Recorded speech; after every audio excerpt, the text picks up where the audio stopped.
अस्सलाम वालेकुम friend, this is Ejaz from the medicine सरकार। आज की वीडियो बहुत ज़्यादा डिफरेंट होने वाली है क्योंकि आज की जो वीडियो है वो सेक्सुअल प्रॉब्लम्स या जिनसी मसाइल के ऊपर होने वाली है। जो प्रॉब्लम आज मैं डिस्कस करने वाला हूँ, यकीनन आपने थंबनेल और टाइटल से जज कर लिया होगा।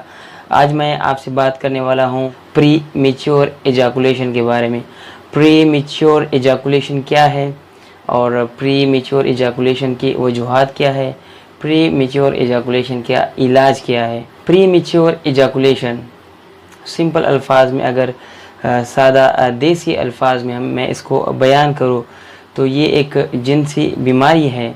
जब आप या कोई भी पर्सन जब सेक्सुअल इंटरकोर्स करता है और उस टाइम उसका जो सेक्सुअल टाइमिंग है वो कम हो, यानी उसका जो स्पर्म है वो उस टाइम से पहले जितना वो एक्सपेक्ट कर रहा था, जितना वो तवक्को कर रहा था कि इतने टाइम तक उसकी इजाकुलेशन नहीं होनी चाहिए, उससे जल्दी हो जाए, उसे प्रीमेच्योर इजाकुलेशन कहते हैं। और उसकी वजह से उसे और उसके पार्टनर को सेटिस्फेक्शन ना मिले तो ये प्रीमेच्योर इजाकुलेशन होता है। प्रीमेच्योर इजाकुलेशन में जब आप या कोई भी पर्सन फोर प्ले के दौरान ही, कुछ लोग ऐसे होते हैं जो कि इजाकुलेट कर जाते हैं, यानी उनका जो स्पर्म है वो खारिज हो जाता है। कुछ लोग जैसे ही पीनस विजाइना में इंटर करते हैं उसी टाइम वहाँ पर उनकी जो इजाकुलेशन है वो हो जाती है, और कुछ लोगों का आफ्टर 1 मिनट या 1.5 मिनट के बाद ही इजाकुलेशन हो जाती है। तो ये एक प्रॉब्लम है, एक बीमारी है, और जिसको प्रीमेच्योर इजाकुलेशन कहती है। प्रीमेच्योर इजाकुलेशन की वजूहात क्या है? इसके कई वजूहात हैं। कुछ वजूहात मैं डिस्कस करूँगा, कुछ वजूहात फिर नेक्स्ट टाइम को भी डिस्कस करेंगे, ताकि हमारी जो वीडियो वो ज़्यादा लंबी ना हो जाए। इसलिए थोड़े थोड़े और जल्दी से डिस्कस करता हूँ जो मेन इम्पोर्टेंट है। पहले ये ख्याल किया जाता था कि प्रीमेच्योर इजाकुलेशन एक साइकोलॉजिकल प्रॉब्लम है, यानी इसका जहन के साथ ज़्यादा वास्ता है। लेकिन अब ये बिल्कुल चेंज हो गया है, ख़ास तौर पर उन लोगों के लिए, उन लोगों की बीमारी के लिए कि जिनको लाइफ लॉन्ग के लिए ये मसला हो, यानी अरसा दराज से ये मसला हो, उनके लिए ये वजह है कि उनके दिमाग में एक केमिकल है, दिमाग के सेंटर में जो इस फंक्शन को कंट्रोल करता है वो इम्बैलेंस हो जाता है, और फिर परफॉर्मेंस एंजाइटी की वजूहात बन जाती है, जिससे वो पर्सन ये सोचता है कि शायद वो इतना परफॉर्मेंस नहीं कर पाएगा ड्यूरिंग सेक्सुअल इंटरकोर्स। और जबकि जो एक्वायर्ड प्रीमेच्योर इजाकुलेशन है, यानी जो आर्ज़ होता है, उसको कुछ साइकोलॉजिकल फैक्टर्स है, उनको ठीक करने के बाद ही ये मसला हल हो सकता है। जैसे कि डिप्रेशन या एंजाइटी अबाउट परफॉर्मेंस। कुछ लोग होते हैं जो कि ये सोचते हैं कि उनका जो परफॉर्मेंस है ड्यूरिंग सेक्सुअल इंटरकोर्स वो इतना ख़ास नहीं है, तो उस डिप्रेशन और एंजाइटी की वजह से उनका जो सेक्सुअल टाइमिंग है वो डिस्टर्ब हो जाता है। तो लिहाजा जब भी आप सेक्स करते हो, सेक्सुअल इंटरकोर्स के दौरान, कभी भी ये मत सोचे कि आपका परफॉर्मेंस कैसा है। कैसा भी हो कोई फ़र्क नहीं पड़ता, और मोस्टली जब आपका फ़र्स्ट टाइम हो वो तो बिल्कुल भी ज़रूरी नहीं है कि आपका जो सेक्सुअल टाइमिंग है वो ज़्यादा होगा। बहुत ज़्यादा केसेस में फ़र्स्ट टाइम जो सेक्स होता है उसमें ये मसला बहुत ज़्यादा होता है सेक्सुअल टाइमिंग का, तो आपको ज़्यादा डिप्रेस होने की ज़रूरत बिल्कुल भी नहीं है। दूसरे नंबर पर है एक्सपेक्टिंग फेलियर। कुछ लोग होते हैं जो सोचते हैं कि शायद वो पहले से ही एक्सपेक्ट करते हैं कि वो फेल ना हो जाए। उसे डर होता है कि अगर उसके पार्टनर को पता चल गया कि ये जल्दी इजाकुलेट करता है तो वो फेल हो जाएगा, वो परेशान होता है। तो बिल्कुल भी ऐसा मत सोचिए। जब भी आपका इरादा हो सेक्सुअल इंटरकोर्स का, उस टाइम आपने बस ये सोचना है कि आप सबसे मजबूत है, आपका सबसे बेहतरीन टाइमिंग है। बिल्कुल भी नेगेटिव सोच जहन में मत लाया करें। इसके अलावा है स्ट्रेस। जो स्ट्रेस होता है वो दिमाग का एक बहुत बड़ा दुश्मन है, और दिमाग का और सेक्स का बहुत गहरा ताल्लुक है एक दूसरे के साथ। सेक्सुअल जो टाइमिंग है वो दिमाग पे मुनसर होता है, क्योंकि पूरा जिस्म दिमाग कंट्रोल करता है, तो उस टाइम भी आपका दिमाग होता है जो आपके सेक्सुअल जो एक्टिविटी है उसको कंट्रोल करता है। जब आप स्ट्रेस में होते हैं तो आपका जो सेक्सुअल टाइमिंग है या जो सेक्सुअल एक्टिविटी है वो मुतासिर हो जाती है, तो उसकी वजह से भी प्रीमेच्योर इजाकुलेशन हो जाती है। Problem with the relationship. कुछ लोग होते हैं रिलेशनशिप में उनके बड़े मसाइल होते हैं, कुछ लोग होते हैं जो कि उससे नाराज़ होते हैं, कोई एक दूसरे का कंसर्ट नहीं लेते, यानी राज़ी नहीं करते एक दूसरे को कि क्या सेक्स हमें करना चाहिए कि नहीं करना चाहिए, इंटरकोर्स करना चाहिए नहीं करना चाहिए। तो ये तमाम चीज़ें सॉल्व आउट होनी चाहिए थी, लेकिन कुछ लोग इसको हल नहीं करते और बहुत से मसाइल होते हैं रिलेशनशिप में, जिसकी वजह से भी ये जो प्री मैच्योर इजैकुलेशन है वो वाक़ हो जाती है। कुछ कंडीशन ऐसी होती है जब आपका पार्टनर आपको रिजेक्ट कर देता है ड्यूरिंग सेक्स। हाँ, समटाइम ऐसे हो जाता है, पहले आपका जो पार्टनर है और आप है, आप दोनों राज़ी होते हैं सेक्सुअल इंटरकोर्स के लिए, लेकिन दौरान में ही जो आपका पार्टनर है वो कहता है कि बस और नहीं करना है। उस टाइम भी आप बहुत ज़्यादा सप्रेस हो जाते हैं, खौफ महसूस करते हैं, टेंस में आ जाते हैं, जिसकी वजह से आपका जो ये वो काजेज़ है जो कि एक्वायर्ड प्री मैच्योर इजैकुलेशन की वजह से होती है। यानी जो आर्जी होता है, एक तो मैंने बता दिया कि लाइफ लॉन्ग के लिए होता है, वो तो दिमाग में जो इम्बैलेंस हो जाता है एक केमिकल की वजह से, लेकिन ये जो है ये आर्जी होते हैं। तो आर्जी की ये तमाम वजूहात साइकोलॉजिकल फैक्टर्स है, इस पर आपने काबू पाना है। इसके अलावा जो इलाज है, अब बात करते हैं इलाज के बारे में कि इसका जो इलाज है वो क्या है, इन मसाइल को कैसे ठीक कर सकते हैं। पहला ट्रीटमेंट तो ये है कि आपको डॉक्टर या सेक्स थेरापिस्ट के पास जाना चाहिए, उनसे आपने हेल्प लेना है अपने प्री मैच्योर इजैकुलेशन के बारे में, और उसके बाद जो ट्रीटमेंट है वो आपका होगा। वो डिपेंड करेगा कि आपका जो प्रॉब्लम है क्या वो लाइफ लॉन्ग है या एक्वायर्ड है, आर्जी है या मुस्तकिल है, वो डिपेंड करता है आपकी बीमारी पर। इलाज भी अलग होगा उस बीमारी के हिसाब से। दूसरे नंबर पर है बिहेवियरल टेक्निक। बिहेवियरल टेक्निक क्या है, दो टेक्निक है इसमें, और एक टेक्निक तो ये है कि स्टॉप और स्टार्ट वाला टेक्निक है, और दूसरा है मास्टर एंड जॉनसन टेक्निक। जो स्टॉप और स्टार्ट वाला टेक्निक है वो क्या है, जब आप सेक्सुअल इंटरकोर्स करते हैं अपने पार्टनर के साथ या बग़ैर पार्टनर के, बाकी आप समझते हैं, तो उस टाइम जब आपकी इजैकुलेशन होने वाली हो, उस टाइम आपने कोशिश करनी है कि आपका जो इजैकुलेशन है वो ना हो। यानी आपने उस वक्त जो सेक्सुअल इंटरकोर्स जिस उस एक्टिविटी आप कर रहे हो उस वक्त आप स्टॉप करो। बिल्कुल आप अपने सेक्सुअल इंटरकोर्स के बारे में मत सोचें और आपने रिलैक्स होना है। तो आपका जो स्पर्म है वो वापस चला जाएगा, जो सीमन है वो वापस चला जाएगा, फिर आपने दोबारा सेक्सुअल इंटरकोर्स स्टार्ट करना है। इसी तरह आपने करते करते 5-10 मिनट तक ये टेक्निक अपनाना है। जब आप इजैकुलेशन करते हो उस टाइम आपने रुक जाना है, जो आपकी जो सीमन है वो वापस चले जाएंगे, वो इजैकुलेट नहीं होंगे। इस तरीके से आप जो प्रॉब्लम है इसको आप सॉल्व कर सकते हो।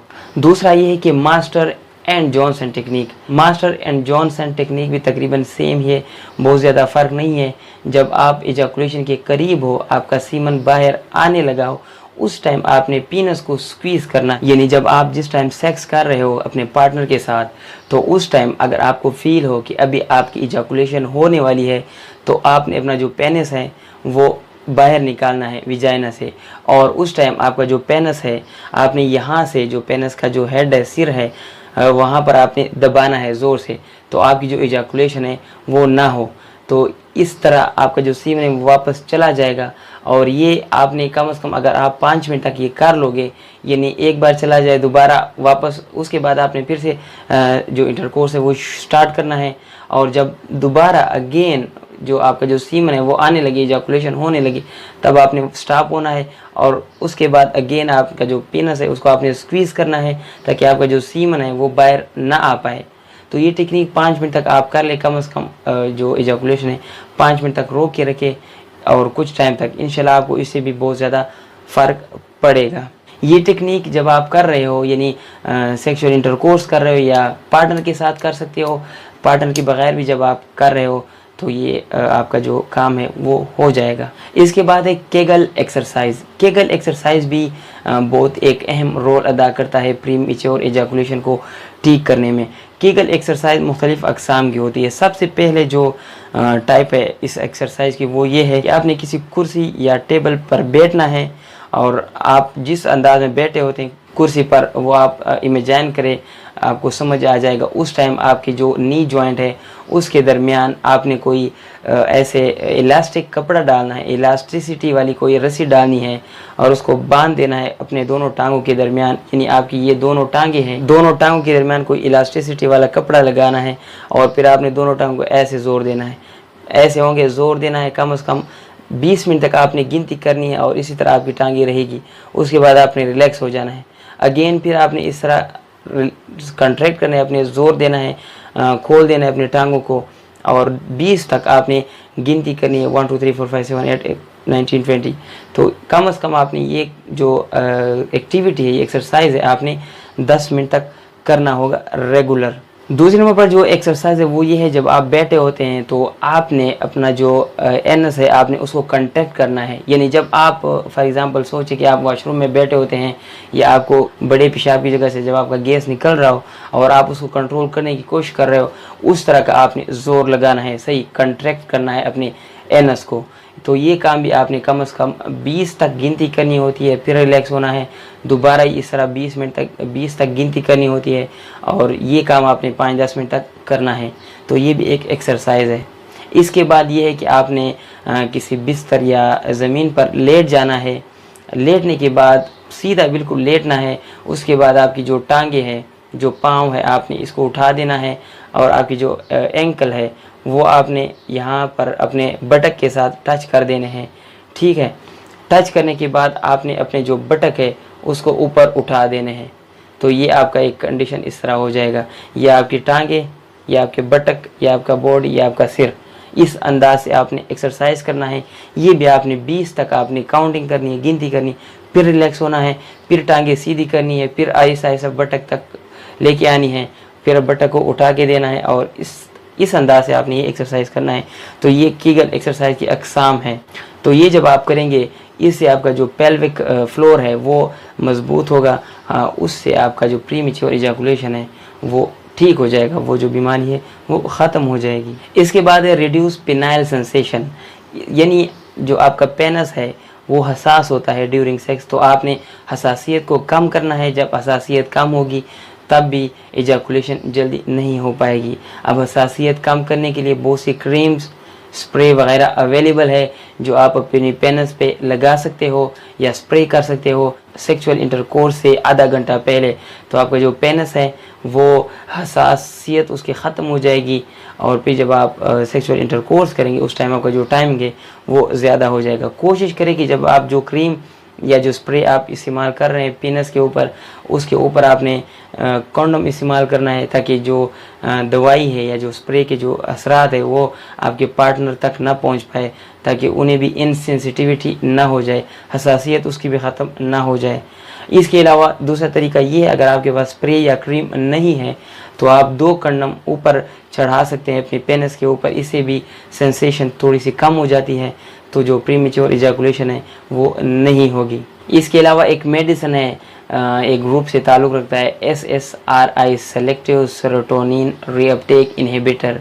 ये डिप्रेशन की मेडिसिन है जो कि दिमाग को ठीक करता है, और इनमें से एक दवाई है डिपोक्सेटिन। ये दवाई जब आप खाते हैं इसका एक साइड इफ़ेक्ट्स ये भी है कि जो सेक्सुअल इजैकुलेशन है, प्रीमेच्योर इजैकुलेशन को ख़त्म करता है।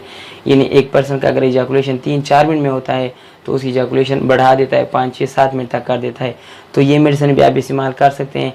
याद रहे कि SSRI के जितने भी मेडिसिन हैं उनमें साइड इफ़ेक्ट्स उनके अच्छे खासे होते हैं, उनको आप इस्तेमाल ना करें। सिर्फ एक दवाई है डिपोक्सेटिन, इसकी वजह से आपका जो इजैकुलेशन टाइम है वो ज़्यादा हो सकता है। तो इस दवाई को आप इस्तेमाल कर सकते हैं जो कि एक एंटी डिप्रेसेंट मेडिसिन है। तो ये कुछ टेक्निक थी, कुछ इलाज इसके बारे में जो कि आप ख़ुद फ्री ऑफ कास्ट कर सकते हैं, और इससे आपको बहुत ज़्यादा फ़ायदा पहुँचेगा, बहुत ज़्यादा। तो मुझे उम्मीद है आपको इससे कुछ ना कुछ फ़ायदा मिला होगा। अगर आप इस तरह की और वीडियोस चाहते हैं तो आप इस चैनल को सब्सक्राइब कर सकते हैं। आपकी सब्सक्रिप्शन मेरे लिए बहुत वैल्यू रखती है, और आपका एक लाइक, कमेंट और शेयर बहुत ज़्यादा प्राइस लेस है हमारे लिए। तो प्लीज़ वीडियो को लाइक करिए, शेयर करिए, सब्सक्राइब करें। आज के लिए बस इतना ही। कोई भी आपका सवाल हो कमेंट में पूछ सकते हैं, इंशाल्लाह आपको इंस्टेंट रिप्लाई मिलेगा। अपना ख्याल रखिएगा, दीजिए साइंगा, अल्लाह हाफिज़।